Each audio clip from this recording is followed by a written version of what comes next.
Nature does not have a dark side to it.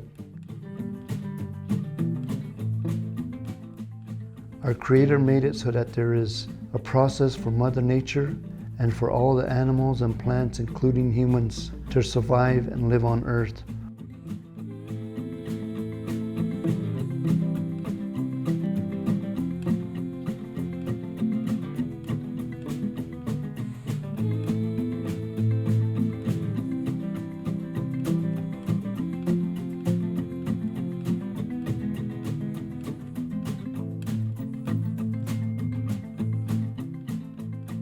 But we as humans become greedy and want power over everything.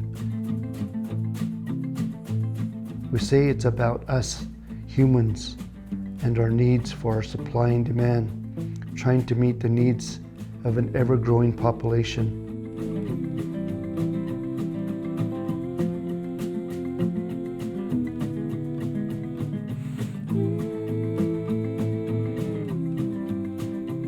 Today we fight amongst ourselves for water, the very essence that gives life to everything that our Creator created.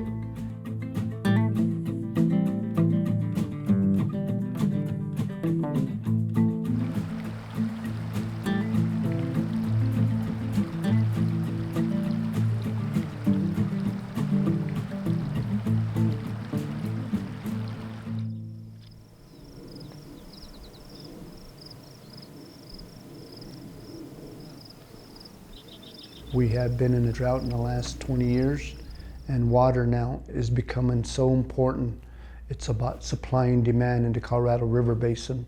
It serves 40 million people, and right now we have upper basin, lower basin, 7 states, 2 countries, and 30 tribes, all vying for whatever water rights that they have to meet the needs of the future.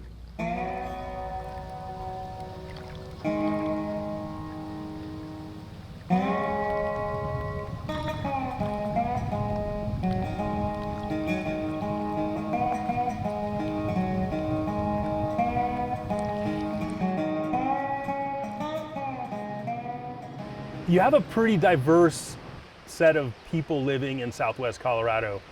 It's an interesting mix of salt of the earth people coming from a lot of different perspectives. Some very conservative, some very liberal. There's a lot of people who are ranchers and farmers. Agriculture is super important to the culture of Southwest Colorado. So it's a microcosm of our whole nation in some respects. Would you say the river brings those people together? I probably would not say the river brings those people together. I'm sure you've heard the old phrase, whiskey's for drinking and water's for fighting, right?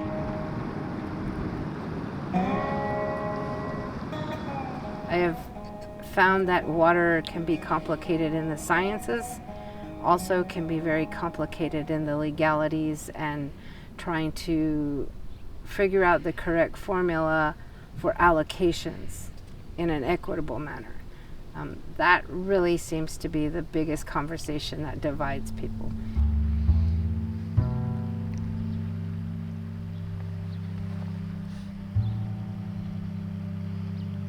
Here we have quantified our water rights in the state of Colorado. There's ones out of the Dolores McPhee Reservoir, which we get 24,000 acre feet for ag use.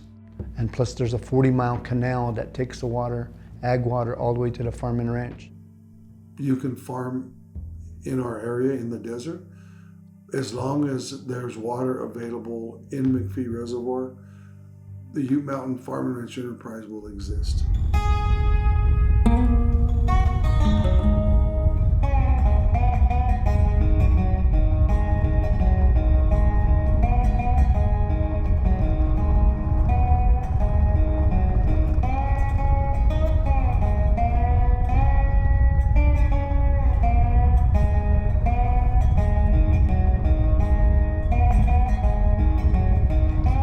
like them seeing a small group, not a big group. That's intimidating. And I keep my mouth shut because I like seeing them, but they technically are pests.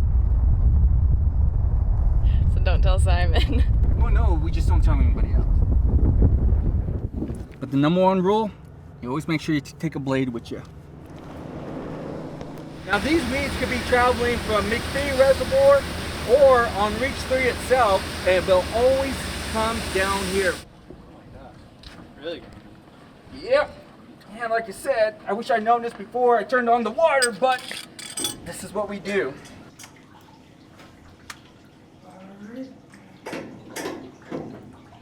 Coming out. We shall continue on.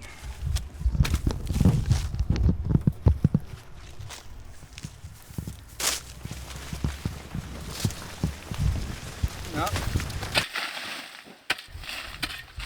It's turning it on, turning it off.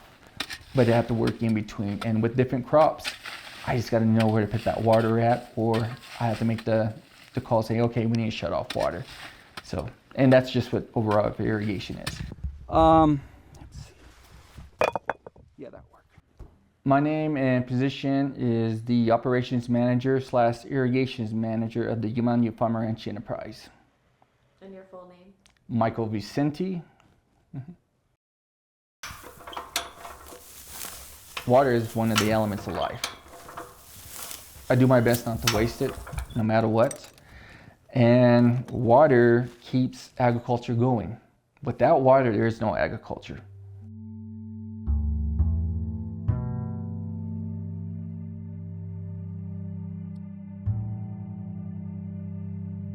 In 2021, we had a significant drought. We had 10% of our water allocation. So we went from our 24,500 acre feet allotment to about 1,700. So it affected employment. It affected how much farming we could do, which was minimal. We had one cutting of hay in a year that we might have had 4 cuttings, so it hurt us financially, and other individuals that had to lose their employment due to the drought. You know, people may think the tribe in general would receive the water first. That's not the way it is.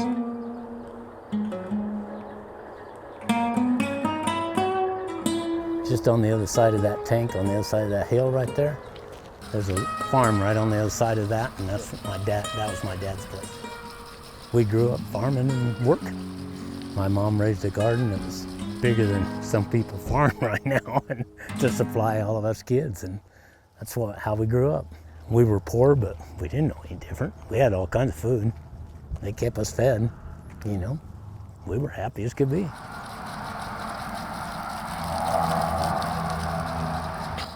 The Dolores River is everything to not only to MBIC, it's to this whole valley. There's very few towns and cities that you will find that's built off river. And without that Dolores River there and being able to divert that water into this basin, this whole valley and all the ag and everything that's here would not be here, period. That's all there is to it. We've been relying on the McPhee Reservoir more and more every year. Majority of our water use right now is probably for Farm and Ranch, the enterprise. They use pretty much most of their 24,000 acre feet. It's for product, it's for revenue. As we grow, we're looking at housing development. Our healthcare system is lacking some because we have probably 50 people on dialysis, and I need a bigger healthcare system facility here. Our education, we're the first tribe in the state of Colorado to have a charter school. So when we did that, we created our own curriculum for language and culture. So one day I hope the future leaders will envision a kindergarten through 12th grade, a junior college, and a trade school here on the reservation so that our children can always have that opportunity in education.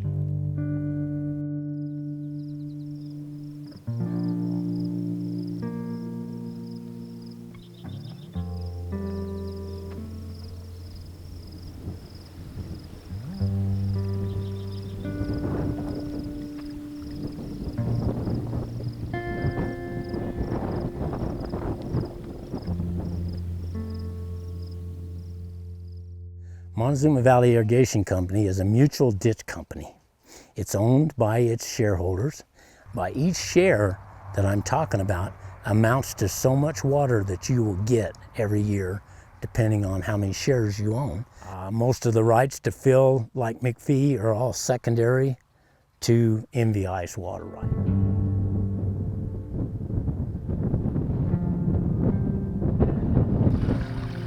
Because a lot of years during the drought years, and we cut that allocation down, we have a lot of people that'll run out, and you have to just go shut them off.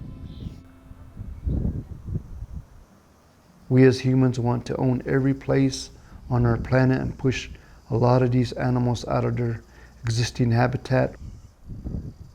We as native tribes went through the same concept of extermination. The federal and state governments could not exterminate us. Then we were finally pushed toward assimilation through legislation, another way of controlling the tribal nations.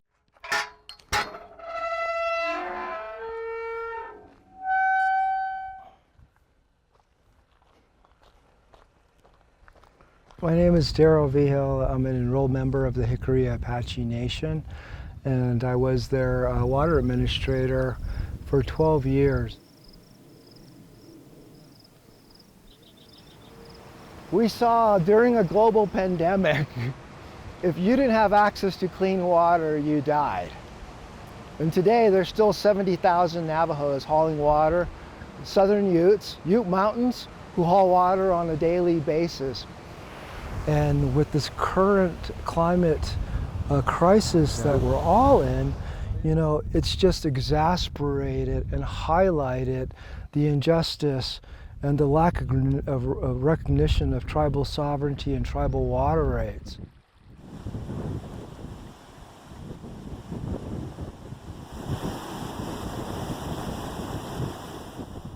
Well, go back in history. When the Europeans and the pioneers first started coming to the state of Colorado, things were different back then and they really wanted the land. Today, in 2024, it's about the water.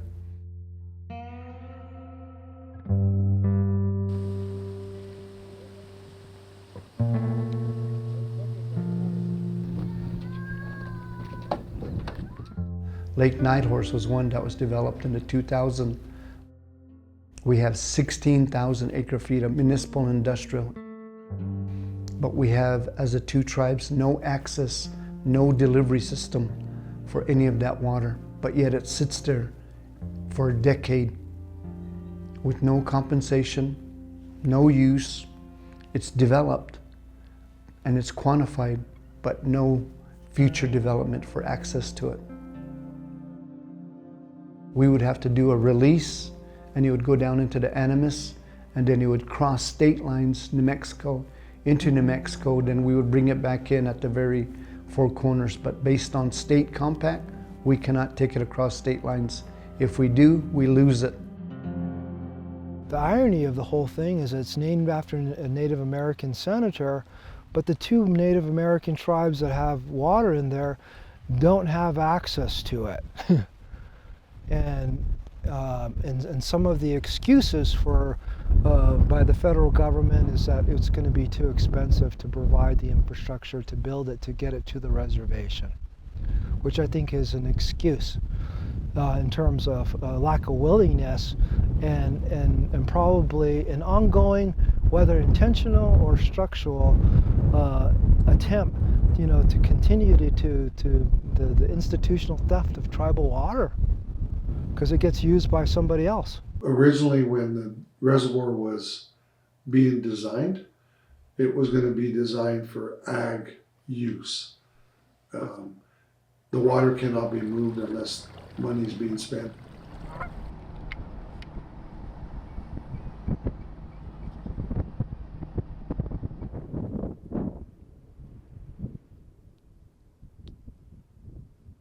You know, we're in this for 150 years. And if we don't start thinking holistically about our system, you know, there's going to be a segment of the population that's going to be severely impacted. And what segment is that? those people who don't have capacity, those people who are poor, those people who don't have the resources to take care of themselves. Those people who are arguing for those rights, you know, they'll be fine. And so, you know, let's not delude ourselves, you know, like, you know, 3 generations of farming. Well, Deb Haaland, Secretary of Interior, can trace her family tree back 343 generations.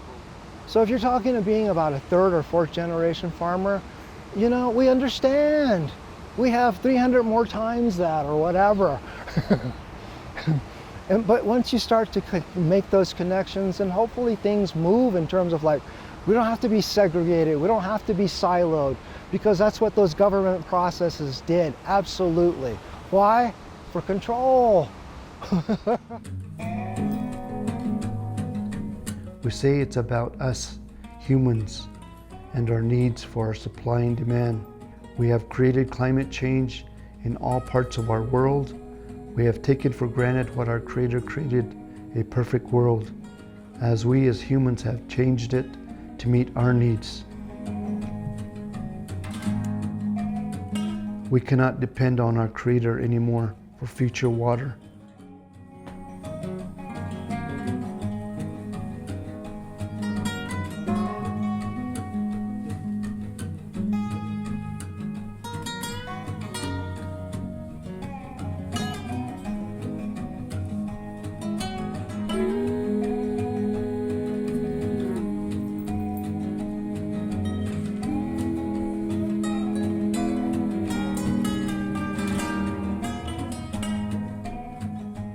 The big difference that the dam made is that the river below the reservoir doesn't experience the natural hydrologic flows that a river typically experiences.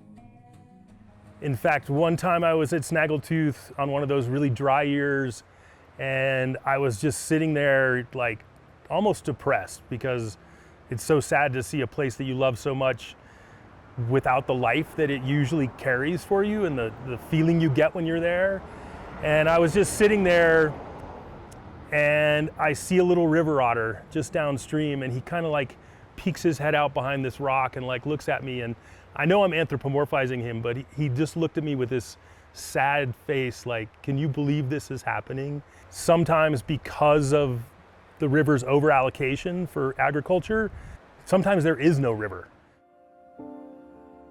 The anticipation of it happening again, I think, is 50-50. We farm in the desert. So therefore, if there's less snow in the high country, there's a good possibility we get less water. Well, I think the biggest thing is if we just make sure that we can keep being able to deliver the water that's available, because sometimes we're going to have to adapt to a less amount. I mean, we've seen that in the last 20, 25 years several times where we had to really cut back severely, especially in 2002 here, and 2003 was really short. I mean, our water supply was so short, it was unreal. As a matter of fact, like this field right here next, because it's just in grass, I never irrigated it, just left it dry for that whole summer. So it just burned up to nothing, you know, but we just didn't have the water. I think people right now are so withdrawn from the fact of where their food comes from. They all think that food comes from that grocery store. It starts right here. Yeah, those farmers are using a lot of water, but they're producing a lot of food. We're talking about thousands and thousands of acres of produce and stuff that's being produced in this country for the amount of people that are here.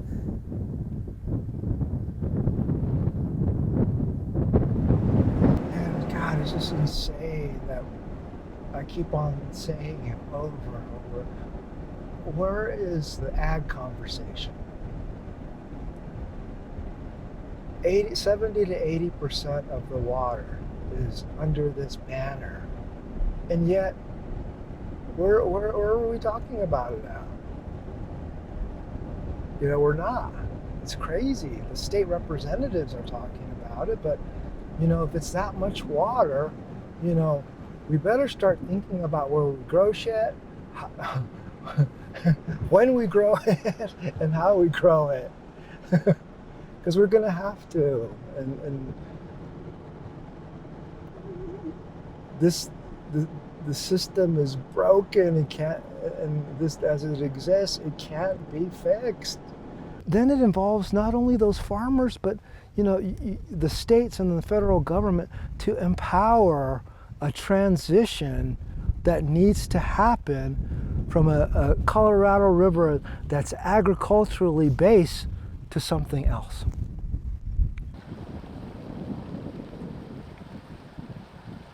I heard one young person say, "Why do we have to fight over it? Why can't we just all share it?" And when you think about that, that is the most simplistic way of putting such a super complicated conversation. Culturally, our people never believed water could be owned. My elders and my grandparents, if they were to sit with us today in this life, would probably be amazed at the conversations that we can speak to water being sold, being owned, being allocated, the uses and the laws that surround it. I'm a grandmother of 12. I'm raising 2 of my grandchildren in my home.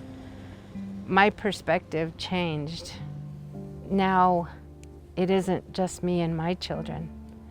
It's me, my children, and my grandchildren.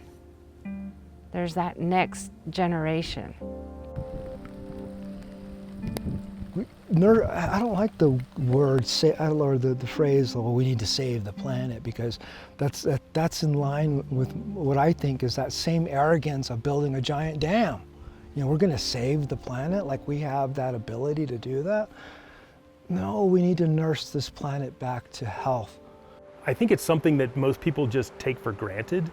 They don't realize that to produce one hamburger is like 800 gallons of water, right?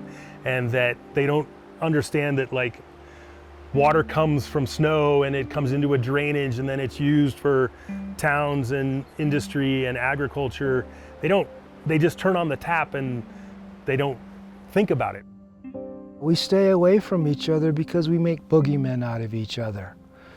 You know, the less time we can waste on, you know, the politics and egos and personal opinions, and to really get at problem solving, you know, the closer we'll be to start imagining a sustainable planet with 8 billion people on it. But it has to be imagined. And guess what? People are looking here at the Colorado River Basin to see what we're doing as humans.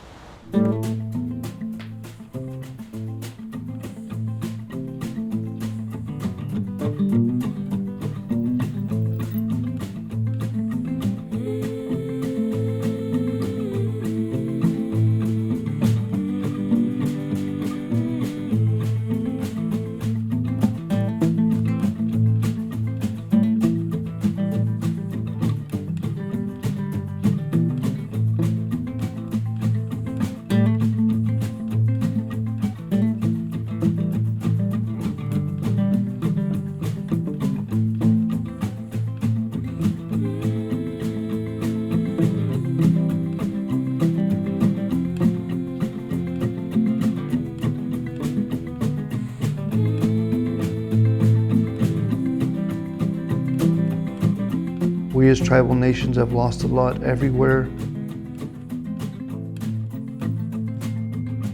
Yet today we're still here advocating and proving our resilience as tribes for our children and grandchildren.